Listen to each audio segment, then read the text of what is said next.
So good evening and welcome to the Langdale Valley again. A bit like a broken record I am visiting this place, but there's a good reason. It's absolutely glorious. So we're where are we? Maybe a week, maybe 2 weeks since my last video when I was camping up on the hills just behind me there.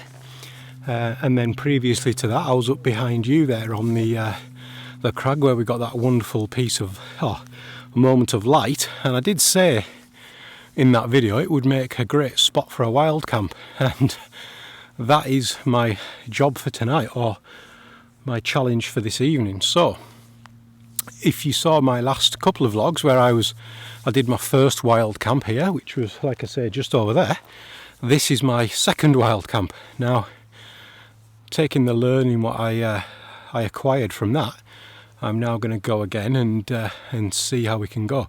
Now, this evening is a little bit mixed. Well, it's been very grey and rainy pretty much most of the day. It seems to have cleared out a bit now, so there's some blue sky about. We've got Weatherlam over there and Great Intake where we've been previously. And like I say, the Langdale Pikes here, and Mickeldon where we saw the rescue, which there's been another one tonight, another helicopter, an ambulance, mountain rescue, and an hour's delay getting along this single track road. But luckily for me, I met some really good people in the traffic and in the car park down below, and we've had a good chat for an hour or two with them, and that's been the highlight of the day so far. So let's see how we get on. I'm going to make some progress up just behind you, and I'll talk to you in a second or two when I've made a bit more progress.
Here I am again in my little vantage point just above Bleat Tarn, which is just down there behind me. And yeah, so I've just made my way up the fell side here.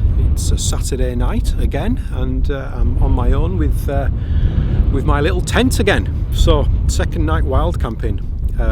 It's come a little bit breezy since I've got up here, but it's quite nice. It's not cold, I guess. About 18 degrees, 17 degrees, probably dropped from that now. But yeah, so I've had a very difficult week, if you want to know the truth, and I need to reconnect with myself, should we say. So I've took myself off on my own, and I'm going to sleep out here on my own and hopefully sort myself out. And what I mean by that is use the medium of landscape photography and being out in nature to realign myself. I think my best friend has just come out of hospice, gone home to for the last chapter of his life, the poor lad, and I went to see him the other day, and that was quite upsetting really. And there's a few other things going on. I've been in the process of moving into the Lake District National Park for the last 2.5 years, believe it or not. Lost 5 houses to second home buyers, and I've lost my other one just the other day as well, to for no other reason than greed. which is very upsetting for me, having spent thousands of pounds on legal fees and one thing and another. But such is the system in England anyway, where it's absolutely absurd. So yeah, that's quite upsetting really, given everything else, children's schooling and one thing and another, what all needs to be realigned. So before I have to go back to all the hassle on Monday, when estate agents and solicitors reopen, I thought I'm going to come out here and have Mother Nature beat me up and make me realise that there's things in life what we can do, what can help us and make us feel a bit better, and the medium of landscape photography, like I keep saying, just the act of focusing on photography, being outside, it's a tonic for me. It really is. It's a form of meditation, yoga, whatever you want to call it. You know, when you're focused on that, you're not really focused about anything else. So somebody's having some fun over there on rhinos. So I don't really care what happens tonight in terms of photography. I've not even looked at the weather. In fact, I've not even packed all my stuff. I've just grabbed a few things and I've set off, and what will be. I'm not gonna come to any harm, and whatever happens tonight, I will never be in as bad a position as my friend. And sometimes we need an element of perspective, I think, don't we? So I've got myself on this little section here. I'm going to set myself up, get my little tent set up, and I've got a dehydrated meal again this evening, some tea, a snack. At least I think I packed a snack, so we'll see. But yeah, anyway, so I'm going to get on, and let's hope we have, I mean, it's sunset in 15 minutes, so nothing's going to happen behind me, but I'm not bothered. I just want to be here, I want to be out, and I want to have something good to think about. And yeah, just something good. Well, let's hope for a good sunrise, but I'll probably talk to you before then, and we'll see how we go.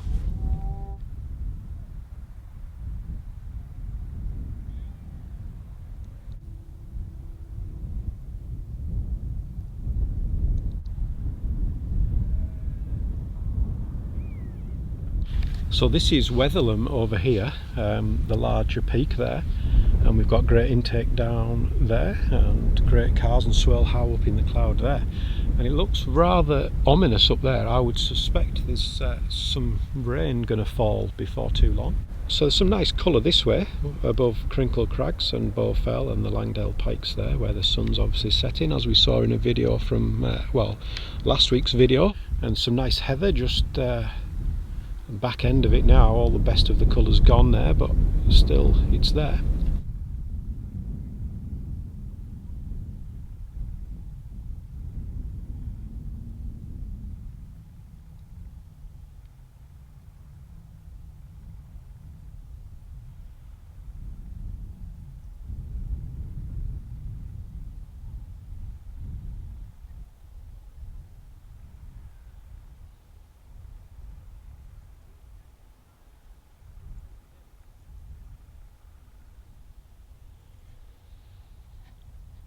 Okay, so just an establishing shot really from my arrival on this wonderful little platform just above the fells here, and this is looking down to the south over to Wetherlam.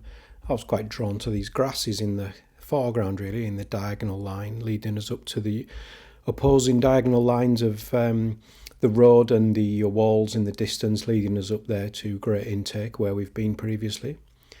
And this image is again looking, this is the real view really, this is the money shot, I guess, looking back over towards Bleetown, then just taking the learning from previous shoots about wrapping the trees around, giving them plenty of room, and then capturing Crinkle Crags, Bow Fell and Langdale Pike. So yeah, good start to the shoot here.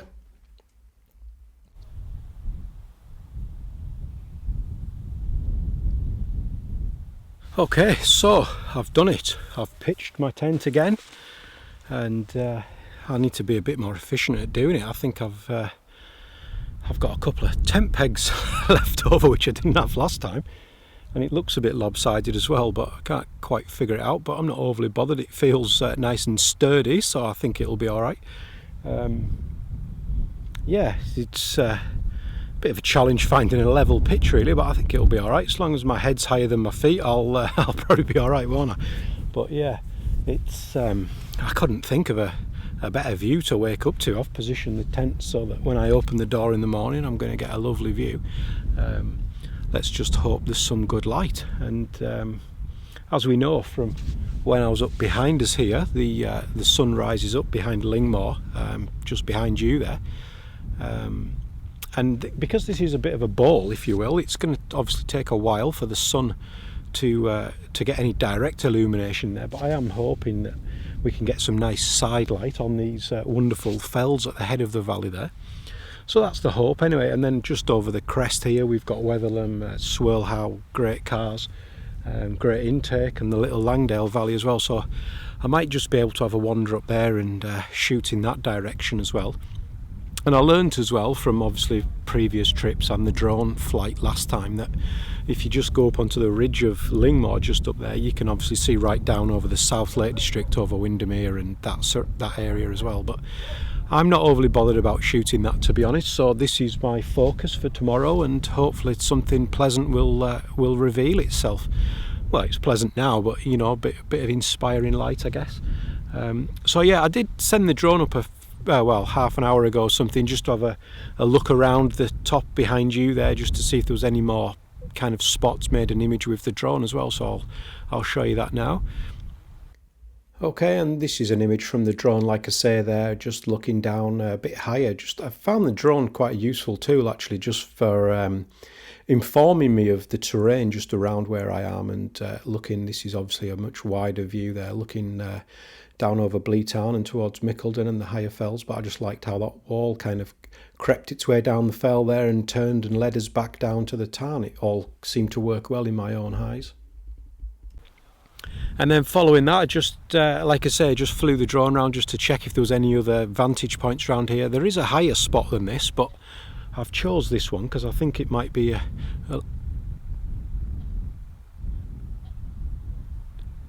Can you hear that?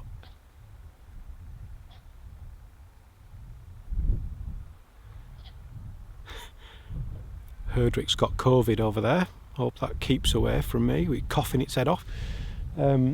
Yeah, so hopefully none of them will be surrounding me tonight and chewing away at my tent and leaving me little presents outside my front door like they did last time, and falling over on my head as well. So that'll be interesting.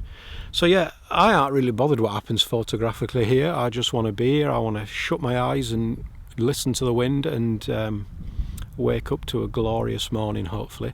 And what I mean by that is just wake up. I'm not really bothered what happens in the morning. I'm not bothered what happens in the night. I just felt like I needed to be here, and yeah, it feels good to be here. So let's see what unfolds next. I'll go and hydrate a dehydrated spaghetti bolognese in a moment, have a cup of tea, and I'm going to turn in, and we'll see what happens in the morning. So I'll catch you then. Okay, so images I made just before bedtime. It was a wonderful sky, very clear. It's a shame it wasn't a bit clearer this earlier on, but nonetheless, a fantastic experience to stand and witness this. You can see the lights in the distance there of the other campers, what were around Bleetarn and further up just below and on Side Pike. But yeah, I just fancied it with the tent illuminating there. And then this is looking south. There was a large planet, I'm assuming, in the just above the ridge there. You can see it glowing up there nicely, and a mixture of clouds, some moving objects. I don't know what that is, whether it's a plane or the space station, but yeah, quite interesting when you're out there. And the longer you're out as well, the more your eyes become accustomed to it. And I could see the Milky Way actually just running left to right throughout the scene. And then this is an image just without the tent from a distraction point of view. Just look how many there's a star there for every one of you who supports me on YouTube. Pick yours, and yeah, you're welcome to it. What an absolutely brilliant experience to share these photos with you here tonight.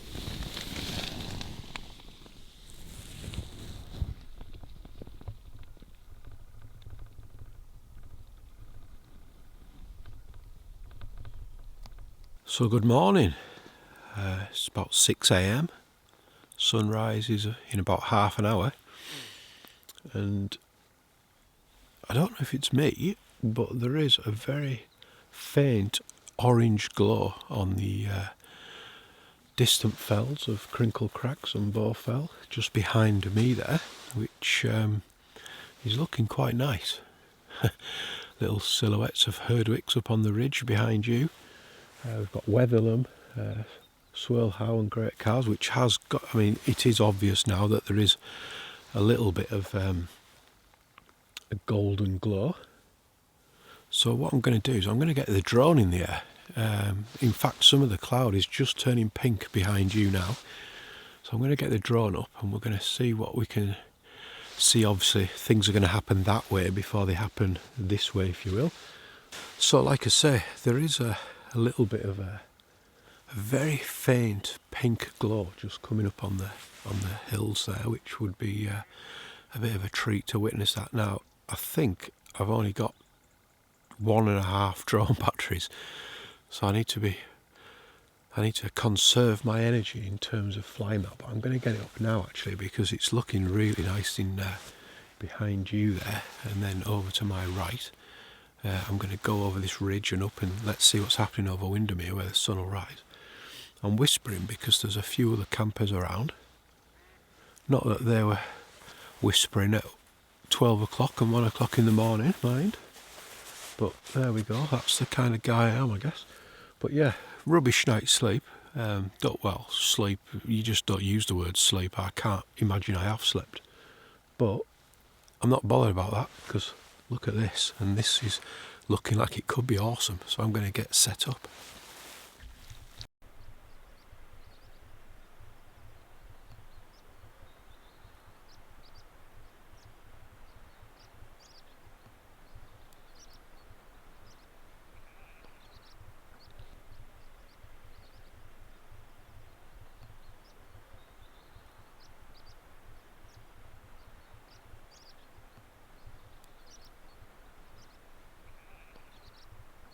Okay, so hopefully you can see behind me there, we've got this wonderful morning light now coming up onto the fells.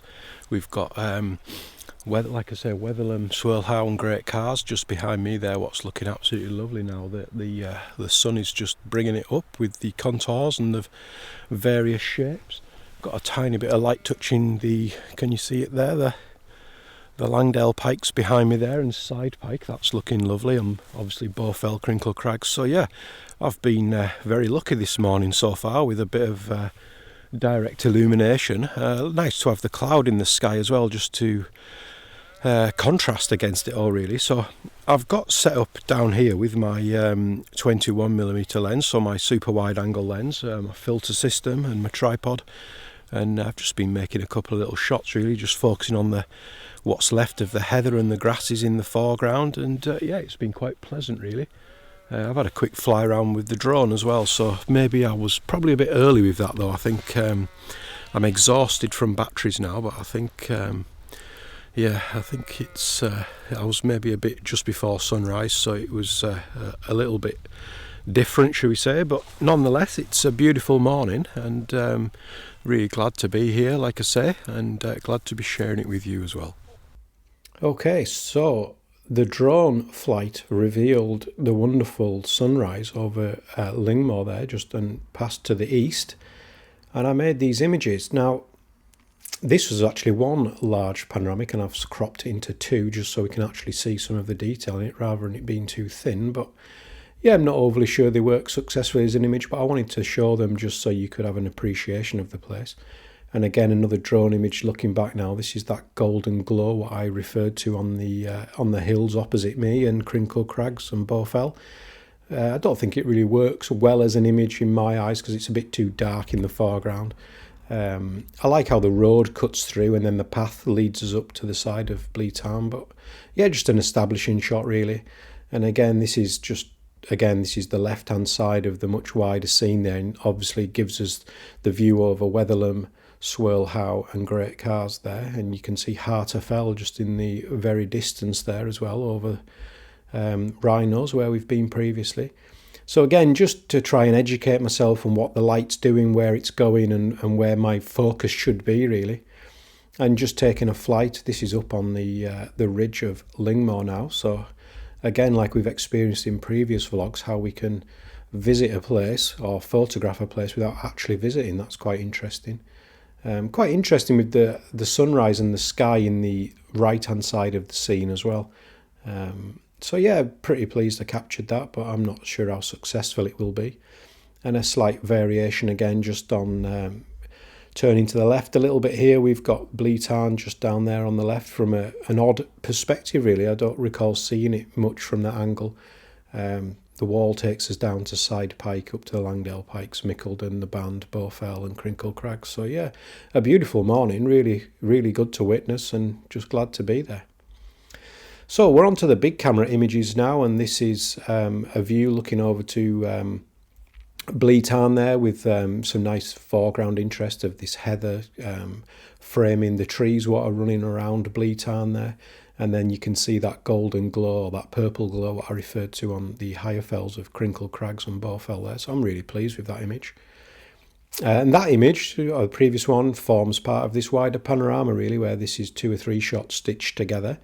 And it obviously gives us a much wider, appealing vista looking over this wonderful scene. And you can see this hill on the left there just taking a bit of light as well and glowing up. So yeah, really a pleasure to witness this the morning unfolding, really. And like I say, with every shot it kind of became a little bit more vibrant. This is one of the shots there where I was talking in the last shot, where I got really low to the ground to include this wonderful golden grass and the heather. Again, just trying to be mindful of the trees surrounding Bleat Tarn and making sure I can use those to cup the tarn, if you will, so they all fit in that little gap between the rock and the water.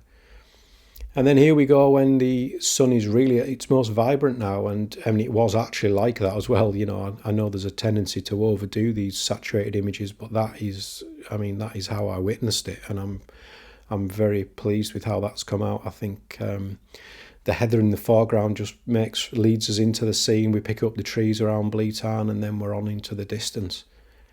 And again, just a wider scene from the same spot, and yeah, just a delight to witness that. I got so lucky with the conditions. You know, it could have been an absolute washout really with grey, couldn't it? But no, I was extremely lucky on this shoot. Such a great tonic as well to rejuvenate me and give me something positive to think about there.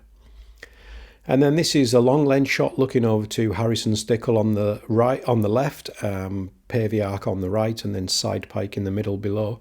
And like I said, just as I was making this image, it was almost like somebody turned the light out, and we had this vibrant light like you saw in the previous image, and it's a bit more subtle here. And then again in this next image we can see just moving to the left of the frame there, and again you can see Pike Stickle, which is the pointier peak on the left, Gimmer Crag where we saw the rescue last time, and that's all very cool and grey and non-illuminated, so just the shape of the fells around that part. But yeah, I was kind of glad I made both of those shots, and I've stitched them together into this one panorama here, which gives us a good idea of the silhouette of these really popular fells, what I've seemed to have spent the whole of the spring and the summer photographing from various different vantage points. But yeah, very pleased with that. A nice shot, very subtle, and I know it means a lot to a lot of people, so I hope it'll be well received. And then just looking to the left here, we have Crinkle Crags, Bowfell above the Band, and this line of trees which were in my previous video, and it's nice to get some context against them. I mean, I wish I'd have been up there this morning. I would have got this wonderful glow on the fells there and some nice cloud to contrast against it all. But yeah, we can never really guarantee what we're going to get. You just have to be there, don't you? And this is just a shot to show the effect of when the light starts to fade. Now you can see it just kind of merges into nothingness, really. I mean, it's a beautiful scene, but without the light, it really does take away that extra element of interest, I guess. Obviously, we've got the wiggly path there and the lone trees on the left-hand side, but just with that missing component of light, it really does take away from the image. And then this is again just a summary shot, really showing the tent in situ, and I mean, what a fantastic place to spend the night and to wake up in the morning. I'll remember this forever, this shoot. I was very pleased I took myself off, and yeah, one to remember. Thanks for coming with me this evening. Okay, so as you might be able to tell behind me, it's changed, and it changed very, very quickly. So, just in way of summary, I got out of my tent half an hour before sunrise, and very slowly did we start to see this glow, which you've probably hopefully you saw that earlier in the video. And then all of a sudden it became very vibrant, and I was lucky enough to make probably 2 or 3 shots, I would say, maybe 3-4 shots, just from literally a metre around my tent, which is ideal and obviously testament to why it's valuable to be in location. So I did that, and then I swapped over to my longer lens just to try and pick out some wonderful detail, because what I noticed is all the other fells, Wetherlam, Swalehow, Great Cars, this body of rock opposite me, that all illuminated first, and that was lovely and golden and reddish almost. And then as the sun continued to rise, the Langdale Pikes illuminated there, which is obviously a very famous or appealing range around this area, should we say. So I went to swap to my long lens to make images of that, and then it was like somebody pressed the light switch. So I think I've got one or 2 shots maybe just of Pavey Ark and Harrison Stickle, but yeah, quite frustrating, I guess, just that you just have such a small window of opportunity after the investment again. But that is the game, isn't it? And that's what I say, and that is what I wanted, really. I mean, I wasn't overly bothered what happened this morning. I just wanted to be here and be focused on something else, I guess. And I think you can't I can't underestimate the power of this, just being here and being focused on something positive, being creative and witnessing such beautiful scenes, because it is beautiful. I mean, take the photography away and it's still a brilliant place to be. It's still an inspiring thing to watch, and it's this is why I do the mindful minute, because if you're a landscape photographer, you know what it's like when you're in location. It can be frantic, hectic, and I just, we need to enjoy it as people. We need to appreciate it, and we need to witness it as a human being and our connection to it, rather than trying to capture it later and look at it then. But or capture it and look at it later. It's so it's been good. We're on 7 a.m. now. So that's the quickest hour of my life, just gone by instantly like that. But yeah, very interesting, very fruitful. I'm hopeful,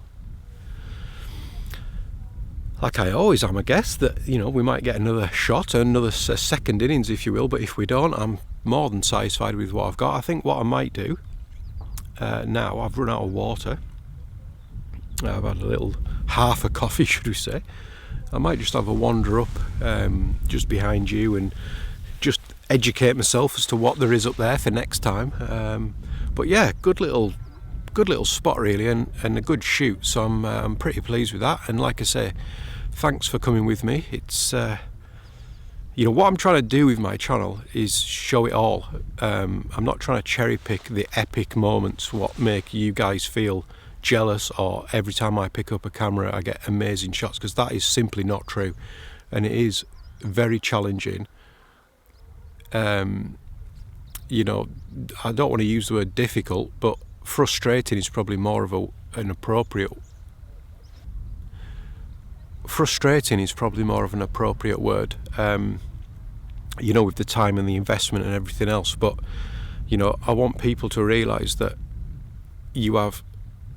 at the end of the day, a landscape photographer is a human being, and they have emotions just like everybody else. You have highs, you have lows, you have challenges in life and all the rest of it, and that comes across in the work, really. That comes across in the photography, and it needs to as well, because we're not robots, we're not machines what create these things. We are people, and we have feelings and we have emotions, and it's all right to feel emotions, and to be angry or to be sad or to be happy and to be excited, and that should come across in the image, and you want people to feel that when they look at the image. And I think the thing I've learned over the years is your images mean more to people when they connect with the person who's made them, and that's why YouTube's such a fabulous platform, because you get context, what you don't get on all these other platforms.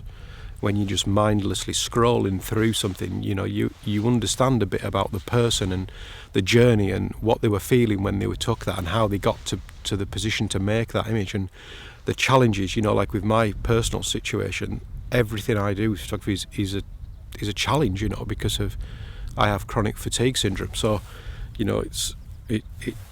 have to really conserve your energy just for these moments, and that.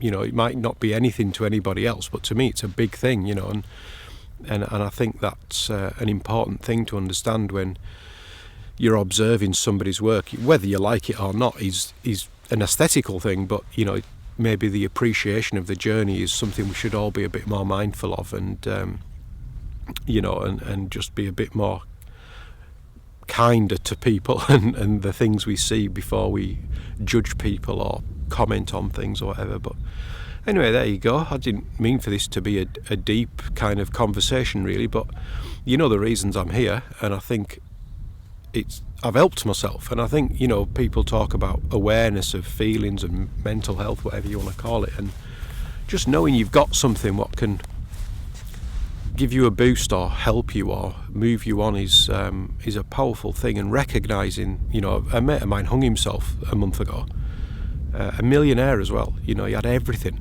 literally everything any human being could want. He had everything, and he had hundreds of mates as well. And I've probably got one mate who's, on the last page of his life, but that connection with that friend is so intimate that we can talk about anything. And this guy had hundreds of mates, and he couldn't talk to anyone to say, hang on a minute, I'm struggling here. And that's really sad.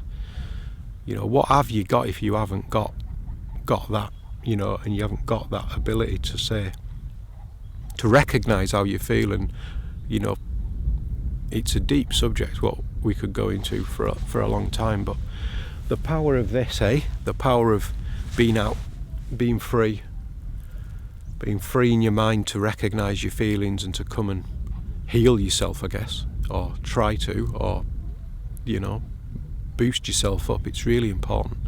The power of landscape photography. Landscape therapy. That's the title of this video then, Right, well, thanks as always for coming with me. I appreciate your support, your positive comments on my channel, and your likes and shares. If you like what I'm doing, give us a thumbs up. If you're not a subscriber already, then please consider subscribing. And if you want to support me further, I've got 2 coffee table books, hundreds of frame prints, and a calendar coming, my 10th consecutive calendar for 2022. So thanks again for watching. Hope you have a good Sunday. I'll pack up and leave no trace, and I'll catch you next time, wherever that may be. All the best for now. Bye bye.